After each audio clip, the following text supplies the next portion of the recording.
Hi, I'm Jackie, and welcome to Cruising the World with Jackie. So today we're going to talk about budget airlines, Spirit and Frontier. So last year I booked a cruise with friends out of Puerto Rico, and the airfares were just ridiculous. So we decided to try Spirit, which was half of the price of the other airlines.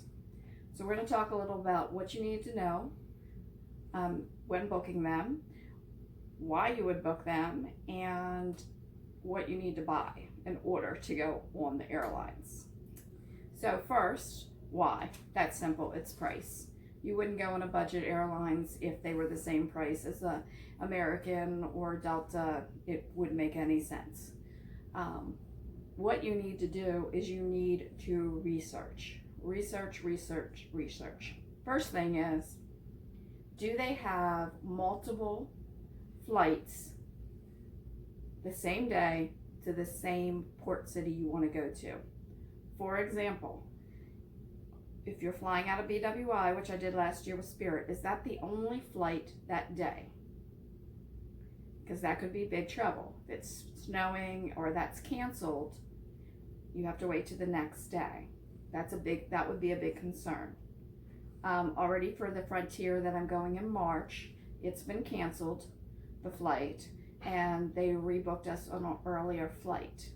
Now, if that had been the only flight, the next day flight would not have worked because it would have been later than the ship left. So research that. I did see a YouTube video where the gentleman was coming back from Puerto Rico and the next flight was 2 days. So obviously check that out when you're booking, because the ship is not going to wait for you, so make sure that you check that out. Then make sure you're comparing prices apples to apples. What do I mean by that? Well, with budget airlines, they charge you for everything.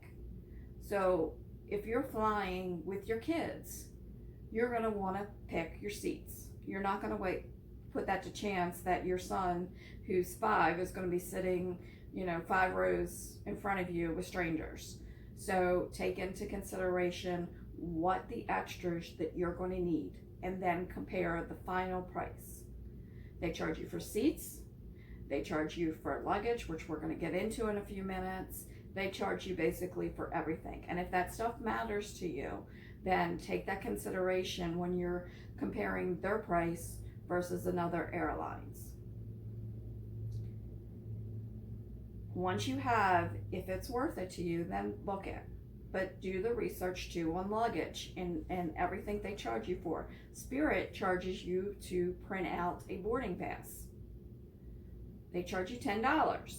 So you're going to want to already have printed that out, or you're going to be paid $10 a ticket each way. So you don't want to have to do that. So do research. Now I can tell you that our Spirit flight last year went fine. We did research, we knew what we were going to be charged for, what we weren't going to be charged for, and it went fine. The only thing that was a little irritating to me is on the flight back, we had a stop basically to let additional passengers on, and usually when that happens, you can stay on the airline. Well, this time they made everybody get off, stand by the gate. That was a little, but I'm not really sure that was Spirit, or they said it was a change of the crew, and that everybody had to get out because of that. I don't know. That was a little irritating, but everything else was fine. Yes, the seats don't recline. They're not very comfortable, but I'm flying most of the time from Maryland to Florida. It's only a few hour flight. It's not that big a deal. I would probably think twice if I was going more than 4 or 5 hours with Spirit or Frontier, just because they don't recline. They are very thin, they're really uncomfortable, and if you haven't seen the YouTube videos of the trays, they're really funny. They're about this big. Bring your food, bring snacks, although their food prices aren't that outrageous if you just need a snack or a drink. So the biggest shock to me was the luggage. You can bring one bag, and when I took the dimensions of the bag with a tape, I couldn't even take what I normally take as my purse.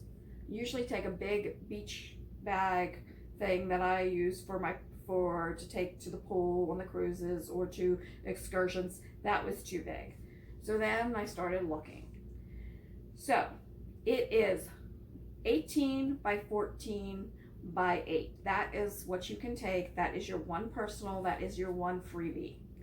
So I went on the look. Now there is a really nice rolling bag. There's a few of them that work. Okay, they're in the range of $60. If I haven't said this before, I am cheap. I'm not paying $60 for a bag that I would only use on Spirit and Frontier, and I may never fly those airlines again for years. So I wasn't going to do that. So I started looking, and let me show you what I got. This is called a Scout bag. It is the exact size. It worked fine. I had no problems with it. What I originally liked about this is that it is versatile. I live at the beach, so this is my beach bag too now. I got this off of Zulily, not getting compensated by them or by Scout, but I got it off of Zulily. But you can get it on Amazon, I'm pretty sure. And because I live in a beach town, I've seen them in my stores around, but they're Scout. This one has a zipper, so you can zipper it up so nobody can grab anything. It has 4 pockets on the outside, and it worked pretty good. Has these handles. I put a luggage tag. I always do that just in case it gets lost. And it worked pretty good. The problem was the return trip. They have a very strict 50 pounds. And let me tell you, I've never been to an airline that's so strict. So my bag weighed more than 50 pounds on the way back. So I wound up putting the heavy stuff in here. Well, and then putting it on my shoulder. And let me just tell you, by the end of the day, my shoulder was hurting and it was way too heavy. So that is the pros and cons of a bag like this. But I do like the fact I still use this bag. I use it for every day in the summer. In fact, I'm looking at it, it's still got sand in it, but it has plenty of room. Okay, so on to the next bag. This time my husband will be coming with me and we're flying Frontier. So I showed him that bag. He didn't really like that kind. He wanted a backpack. Well, the backpacks we had were either really small or way too big. So I'm pretty sure I saw this bag on Sharon C, one of her videos. But it folds into this pocket. Everything folds into this pocket. He's going to use it as his one personal item. And it is a perfect size. It works for that. It's got a bunch of pockets. So I don't have a review on this yet, but I think that it would be perfect. We'll use it on the flight. He'll use it on the flight, and then we'll use it probably for when we get off the cruise line to go to the beaches. And when we're not using it, I'll fold it back into this, and it won't take up much space. So here's another option that you can take on for your personal item. So the last item is originally what I would have bought if I wasn't so cheap. And why I wound up getting it was because I like thrift stores. And this happened to be in a thrift store. And the price is still on there. I don't know if you can see, but it was $15. So I bought it. And it kind of eliminates the problem with that where I got tired because it has a huge handle. I'm short, so I won't need to extend it that far. But you could be very tall and use this bag. It is the travel on. It is the under seat. I haven't used it yet, but it has plenty of room, you can see. It has a lot of pockets. They are plastic, so I guess it's stuff you wanted, needs to be cleaned a little bit up, but it does have some plastic bags. Okay, so it has these plastic compartments that have zippers on them. I haven't packed with this yet, but I could easily see this will be easy to pack on. There are side zipper compartments on both sides. This comes up. There's some in front, which I'm assuming this is where I'll put my passport holder and all that for during the airport. Zip it up and I won't have to worry about it. Now, what do I carry on this? So your list may or may not be different, but if you're on a cruise, there's a couple things you want to make sure that you have in your bag. First of all, you have to have all your documents. You have to have your passport. Well, you don't have to have your passport, but I highly recommend that you have a passport and your cruise documents. There are holders, and I'll do another video on those kind of accessories that I have. But you'll need that convenient. This is good. Even this backpack has a front compartment where you can put them in. This one has the pockets, which I used last time. So that's the first thing you need. The other thing that I recommend everybody doing is that you put a change of clothes in your carry-on bag. Because what if your luggage gets lost? Or sometimes it takes a long time for the bags actually to get to your room.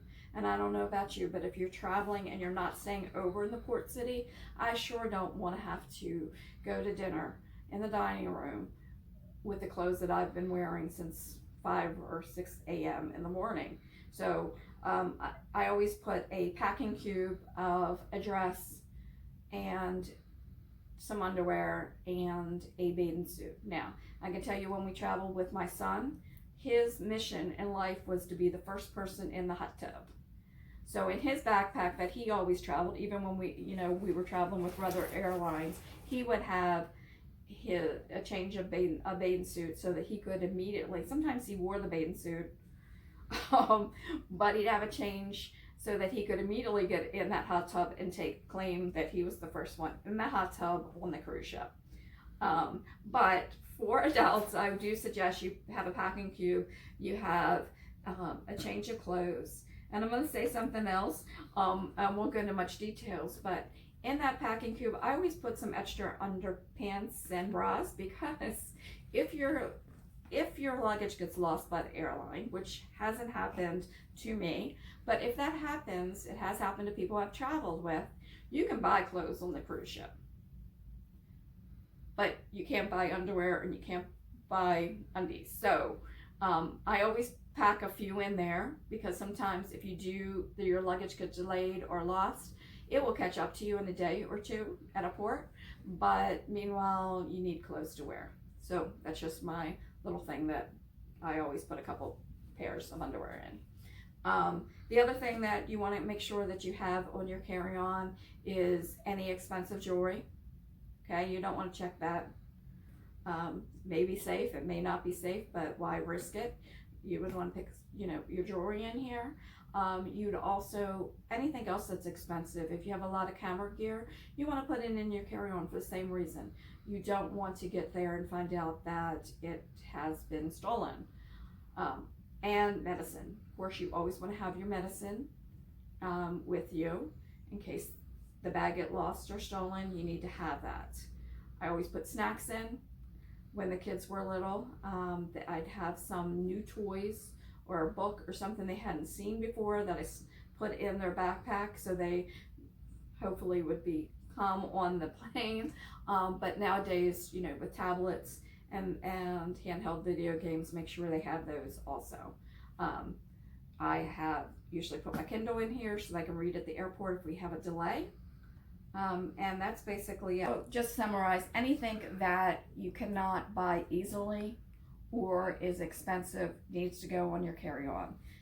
I have seen people on YouTube that have put several days of clothing in these personal bags to fly on Spirit and Frontier. I'm not really sure how they do it, but maybe I pack too much. But that is my information on Spirit and Frontier. I will do another video or a short one on my experiences with Frontier at the end of March. You can look for that. Meanwhile, my tip of the day is research. Always research your airlines and know what you're getting into. Then you can't be surprised. And as always, please subscribe and thanks for viewing.